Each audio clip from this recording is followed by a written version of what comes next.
સ્વામિનારાયણ વિદ્યાર્થી મિત્રો, ધોરણ 10માં પાઠ આપણે 3 જેનો અભ્યાસ કરતા હતા, જેનું નામ હતું ધાતુઓ અને અધાતુઓ. પણ તમારા બધા સુધી એ માહિતી પહોંચી જશે કે આ વર્ષે અમુક સિલેબસના ટોપિક આપણે વિજ્ઞાનમાં અમુક ટોપિક નથી લેવાના, એટલે કે નથી પૂછાવાના પરીક્ષામાં. આપણે અહીંયા બધા ટોપિકનો અભ્યાસ તો કરીશું જ, પણ જે ટોપિક પરીક્ષામાં નથી પૂછાવાના તેનો આપણે વધારે પડતો અભ્યાસ નહીં કરીએ. તમને ખાસ એના વિશે તમારે એકવાર જોઈ લેવાનું છે કે ભાઈ અમુક દરેક પાઠમાંથી અમુક ટોપિક નીકળી ગયા છે. નીકળી ગયા એટલે આ વર્ષ પૂરતા તે પરીક્ષામાં પૂછવાના નથી, તો તે આપણને ખબર હોવી જોઈએ. આપણે ધાતુઓના અધાતુઓના ભૌતિક ગુણધર્મો જોયા હતા, તો તે ભૌતિક ગુણધર્મો પરીક્ષામાં પૂછાવાના છે. જ્યારે ધાતુઓ અને અધાતુઓના રાસાયણિક ગુણધર્મો તે પરીક્ષામાં પૂછાવાના નથી. તો જે પરીક્ષામાં નથી પૂછાવાના તેનો અભ્યાસ આપણે આ પાઠના અંતે છેલ્લે ઝડપથી કરી જઈશું. તો અત્યારે આપણે કયા કયા ટોપિક જે પૂછાવાના છે અને જે આપણે અહીંયા લેવાના છે તેનો આપણે અભ્યાસ કરીએ.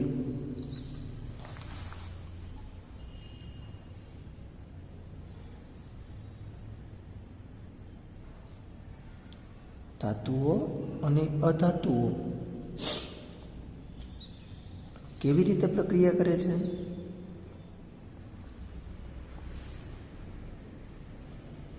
પહેલો પ્રશ્ન છે, ધાતુઓ અને અધાતુઓ કેવી રીતે પ્રક્રિયા કરે છે? તો આ પ્રશ્ન છે પૂછાય એમાં, તો બરાબર છે.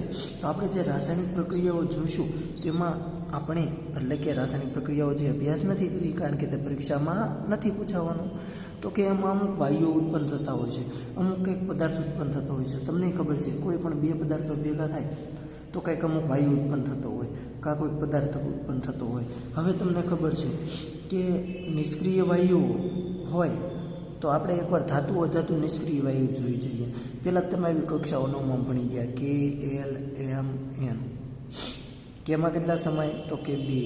એલમાં તો કે 8 અને 18 આવું ભણી ગયા, બરાબર? 2, 8, 18 કે એલ એમ એન. તો હવે ધાતુઓ હોય ને એની સંયોજકતા ધન હોય, જે તમે 9માં ભણી ગયા. ધાતુઓ એની સંયોજકતા શું હોય? ધન હોય. ધાતુની સંયોજકતા ધન હોય અને અધાતુની ઋણ હોય. આપણે એક ઉદાહરણ દ્વારા જોઈએ એટલે તમને સમજાશે કે દાખલા તરીકે સોડિયમ છે, આમાં 11મું તત્વ છે. ઇલેક્ટ્રોન ગોઠવો તો કે 2, 8, 1 આવી રીતે ગોઠવાશે. પહેલી કક્ષા પૂરી, જો પહેલી કક્ષા પૂરી 2 વડે, બીજી પણ પૂરી, પણ ત્રીજી 8 છે. તો આપણે એવું ભણ્યા હતા કે અહીંયા 1 ગુમાવે કે 7 મેળવે, થવા જોઈએ 8. તો અહીંયા 1 જ છે, તો 1 શું કરશે? ગુમાવશે. ગુમાવે ને એટલે ધન બને. ધન બને એટલે શું છે? ધાતુ હોય છે, બરાબર? તો કે એ ગુમાવીને 10, 11 હતું એની જગ્યાએ 1 ઇલેક્ટ્રોન ગુમાવી અને ફક્ત KL કક્ષા ભરાય તેવી રચના પ્રાપ્ત કરશે. હવે જો આ 2 અને 8 હોય ને તો એ કયું તત્વ બની ગયું? બોલો.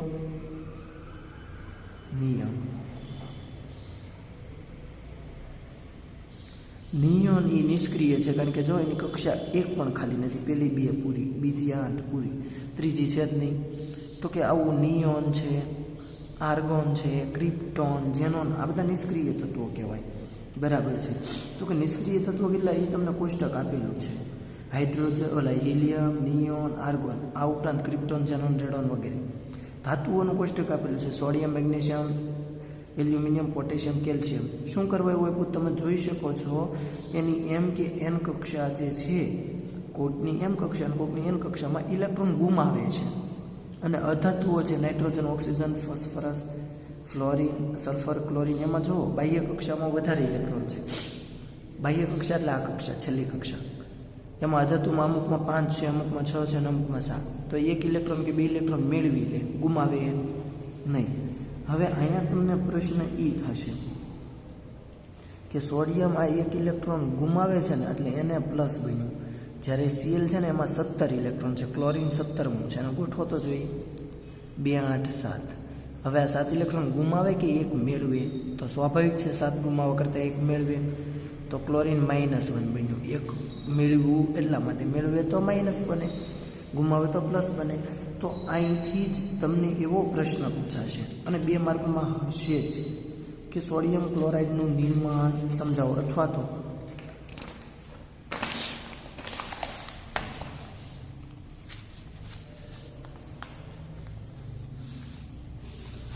ઇલેક્ટ્રોન બિંદુ નિરૂપણ દ્વારા. શું પૂછાશે? ઇલેક્ટ્રોન બિંદુ નિરૂપણ દ્વારા NaCl અને MgCl2નું નિર્માણ સમજાવો. તો પહેલાં તો NaClનું જોઈએ, તે પહેલાં મને માહિતી આપજો. પહેલાં સોડિયમની વાત કરીએ. સોડિયમને ઇલેક્ટ્રોન કેટલા અહીંયા કાઉન્સમાં લખીએ? 2 8 1. 11 ઇલેક્ટ્રોન છે એટલે 2, પહેલામાં 2, બીજામાં 8, ત્રીજામાં 1, આ રીતે ગોઠવાશે. હવે સોડિયમ આ બાહ્ય કક્ષાનો એક ઇલેક્ટ્રોન શું કરે છે? તો કે ગુમાવે છે. તો અહીંયા સોડિયમ કેવું બન્યું? પ્લસ બન્યું. પણ પ્લસ બન્યું એટલે ઇલેક્ટ્રોન કેવા થયા? 2 અને 8. એટલે આને સોડિયમ ધનાયન કહેવાય. એવી જ રીતે ક્લોરિનનું કરો. ક્લોરિનમાં કેટલા છે? લખો નીચે. 2 8 7. 17મું છે, પહેલામાં 2, બીજામાં 8, ત્રીજામાં 7. અહીંયા ક્લોરિન છે એક ઇલેક્ટ્રોન મેળવે છે. તમને ખબર છે 7 છે એટલે એક મેળવે ને તો ડાબી બાજુ કરાય, ગુમાવે તો જમણી બાજુ. એક મેળવ્યું એટલે Cl કેવો બન્યો? તો કે માઇનસ. તો ઇલેક્ટ્રોન રચના કેવી બની? 2 8 8. તો અહીંયા ક્લોરાઇડ કેવો છો? ઋણાયન છો. પહેલાં 2 પોઈન્ટ આવડવા જોઈએ, તો ત્રીજો આવડશે. બરાબર છે. ફરી વખત કે તમને ઇલેક્ટ્રોન બિંદુ નિરૂપણ દ્વારા NaCl અને MgCl2નું નિર્માણ પૂછે તો કે સોડિયમ એક ઇલેક્ટ્રોન ગુમાવે છે, તેથી ધનાયન બને છે. આ એક ઇલેક્ટ્રોન ગુમાવ્યું, તેથી 2 અને 8 અને પ્લસ. Cl એક ઇલેક્ટ્રોન મેળવે છે, તેથી ડાબી બાજુ પ્લસ કરીને આપણે મેળવાયું. એક ઇલેક્ટ્રોન મેળવે તેથી ઋણાયન બન્યું, તેથી 2 8 8. તો આટલી ખબર પડશે. હવે આમાં ત્રીજો પોઈન્ટ કે આ Na પ્લસ છે અને આ Cl માઇનસ છે, એનો સરવાળો કરવાનો છે. પણ કેવી રીતે? તો કે Na પ્લસ છે, એને હું લઉં છું. Na પ્લસ નહીં, આપણે સોડિયમ લઈશું, કારણ કે NaClનું નિર્માણ કરવું છે. સોડિયમ વત્તા ક્લોરિન બનશે શું? તો કે NaCl. પણ ઇલેક્ટ્રોન બિંદુ નિરૂપણ દ્વારા કીધું છે. તો વાલા મિત્રો, અહીંયા જુઓ, સોડિયમમાં બાહ્ય કક્ષામાં કેટલા છે? 1. તો અહીંયા 1 આપો, 1 ઇલેક્ટ્રોન આપ્યું છે. ક્લોરિનમાં બાહ્ય કક્ષામાં કેટલા છે? 7. તો અહીંયા 7 આપો. ગણી લેજો, મેં 7 અહીંયા દોર્યા છે. હવે તમને ખબર છે આ સોડિયમ પોતાનો 1 ઇલેક્ટ્રોન ગુમાવે છે અને ક્લોરિન 1 મેળવે છે. તો આ સોડિયમ જે ગુમાવ્યો ને એ જ કોણ મેળવે? ક્લોરિન મેળવે. એટલે આવી તીરની નિશાની આપો. એટલે હવે તમને સમજાશે કે સોડિયમ પ્લસ બન્યું. સોડિયમ શું બન્યું? પ્લસ, કારણ કે 1 ઇલેક્ટ્રોન ગુમાવ્યું. અને આ ઇલેક્ટ્રોન હવે તમે અહીંયા દર્શાવી શકો નહીં. એમાં ને એમાં પ્લસ નથી કરવાનું. ક્લોરિન આ 7 ઇલેક્ટ્રોન તો તમે દર્શાવો જ છો, બરાબર છે. જોઈ લો, મેં આ 7 તો દર્શાવ્યા જ છે, પણ સોડિયમ પાસેથી 1 આવ્યો તે પણ અહીંયા દર્શાવી દો. અને આ પોતે કેવો બનશે? માઇનસ. તો આ NaClનું ઇલેક્ટ્રોન બિંદુ નિરૂપણ દ્વારા નિર્માણ થયું. જો 3 ટોપિક આવડે તો ઘણું બધું આમાં લખાણ પણ જાતે આવડી જાય. આ એક આવડશે તો MgCl2નું આપોઆપ આવશે. ફરી વખત સમજાવું છું. તમને 1 થી 20 તત્વોની ઇલેક્ટ્રોન રચનાના ઉમમાં યાદ રખાવી હતી, બરાબર? તત્વો યાદ રખાવ્યા હતા, નામ યાદ રખાવ્યા હતા. તો સોડિયમ ક્લોરાઇડ કીધું છે તો પહેલાં સોડિયમની વાત કરો. 1 ઇલેક્ટ્રોન ગુમાવે એટલે એને પ્લસ ને પ્લસ ઇલેક્ટ્રોન બને. નીચેના ઇલેક્ટ્રોન લખો કે સોડિયમ 11મું છે તો 2 8 1. એને પ્લસ બન્યું, 1 ઇલેક્ટ્રોન ગુમાવ્યો એટલે 2 8 થઈ ગયો, આ 1 ગુમાવી દીધો. એવી રીતે ક્લોરિનની વાત કરો. કેટલામું છે? 17મું. ઇલેક્ટ્રોન શું મૂકશો?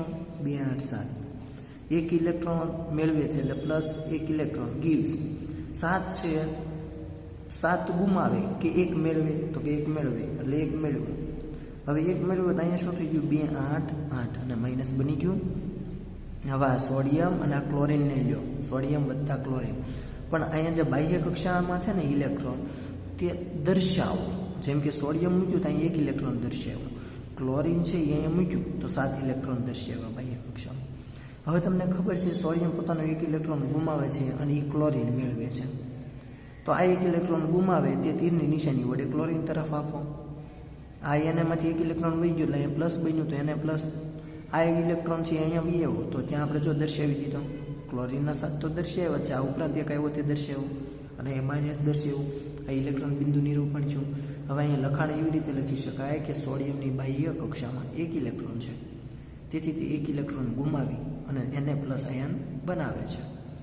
ક્લોરિનની બાહ્ય કક્ષામાં 7 ઇલેક્ટ્રોન છે, તેથી તે 1 ઇલેક્ટ્રોન મેળવી અને ક્લોરિન માઇનસ આયન બનાવે છે, ઋણ આયન બનાવે છે. સોડિયમ પોતાની બાહ્ય કક્ષાનો 1 ઇલેક્ટ્રોન ક્લોરિનને આપી અને NaClનું નિર્માણ કરશે. બસ આ રીતે ઇલેક્ટ્રોન બિંદુ નિરૂપણ દર્શાવી શકાય. હવે MgCl2નું છે ને જાતે કહેવાનું છે તમારે, કેવી રીતે હું કહેતો જાઉં છું. પહેલાં કોની વાત કરશું? Mgની. સરસ, બોલો હાલો. Mg છે એમાં નીચે શું લખશું? કેટલામું છે તો કે 12મું, તો 2 8 2. કેટલા ઇલેક્ટ્રોન ગુમાવશે? બાહ્ય કક્ષામાં હોય એટલે ગુમાવે. 2 છે તો 2 ગુમાવે. 2 ઇલેક્ટ્રોન ગુમાવ્યા હતા. અહીંયા Mg શું છું? +2. જેટલા ગુમાવે ને એટલા પ્લસ થાય. તો અહીંયા શું થઈ ગયું? 2 અને 8. આવું સમજાય? હવે કયું એવું? Cl2. પણ Cl2ની આપણે ક્લોરિન લઈશું ખાલી પ્લસ. બરાબર છે, ક્લોરિન છે ગણો તો 2 8 7. અહીંયા ઇલેક્ટ્રોન પ્લસ કરો એટલે શું થશે? 2 8 8 અને કોણ શું બનશે? Cl minus. આગળ હતું એ જ થશે ક્લોરિનનું. હવે MgCl2નું બનાવો તો શું થશે? Mg બાહ્ય કક્ષામાં કેટલા હતા? 2 ઇલેક્ટ્રોનો થતા. જોઈ લો ફરી વખત, બાહ્યમાં 2, ક્લોરિનના બાહ્યમાં 7.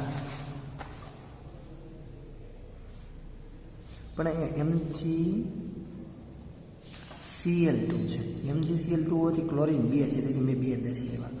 હવે આના 7 દોરું છું અને આના પણ 7 દોરું છું. બરાબર છે. આ 1 ઇલેક્ટ્રોન આને આપશે અને આ ઇલેક્ટ્રોન આને આપશે. તો Mg પોતે તો શું બન્યું? +2. બરાબર છે. Mg પોતે શું બન્યું? +2.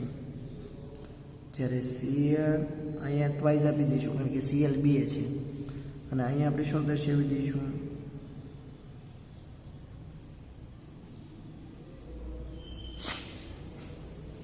એક ક્લોરિન દર્શાવો છે અને 1 ઇલેક્ટ્રોન દર્શાવો છે. Mg એમને રાખ્યો, +2 મૂક્યો, આ 1 ઇલેક્ટ્રોન આને આપે છે તો આના 7 અને આ 1 આપ્યો એ દર્શાવ્યો અને આપણે નથી લખતા એટલે અહીંયા ટ્વાઇસ મૂકી દીધું, 2 મૂકી દીધું. તો આનું પણ લખાણ તમને આવડવું જોઈએ. બરાબર છે. એની પછીનું છે જે આયની સંયોજનોના ગુણધર્મો તે પણ નથી પૂછાવાના. હવે ધાતુઓની પ્રાપ્તિ, આ પ્રશ્ન તમારે પૂછાવાનો છે.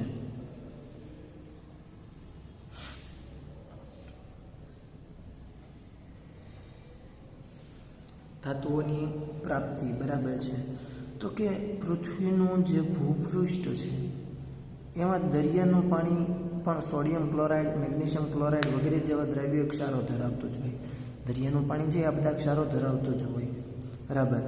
હવે ખનિજો કોઈ ચોક્કસ ધાતુનું ઘણું ઊંચું ટકાવારી પ્રમાણ ધરાવતું હોય છે તો એનું નિષ્કર્ષણ કરવું પડે. એટલે ખનિજોનું, કાચી ધાતુનું જે હોય તેને અયસ્ક કહેવાય. જ્યારે પૃથ્વીના પેટાળમાંથી તમે કોઈ પણ ધાતુ બહાર કાઢો છો તો એ જે કાચી ધાતુ છે એને અયસ્ક કહેશું અને એનું નિષ્કર્ષણ કરવું જરૂરી છે. બરાબર છે. તો એમાં હું અહીંયા બોલું છું એ યાદ રાખજો કે અમુક છે એ ધાતુ તળિયે રહેલી હોય, અમુક સક્રિય હોય અને અમુક છે એ ઓછી સક્રિય હોય.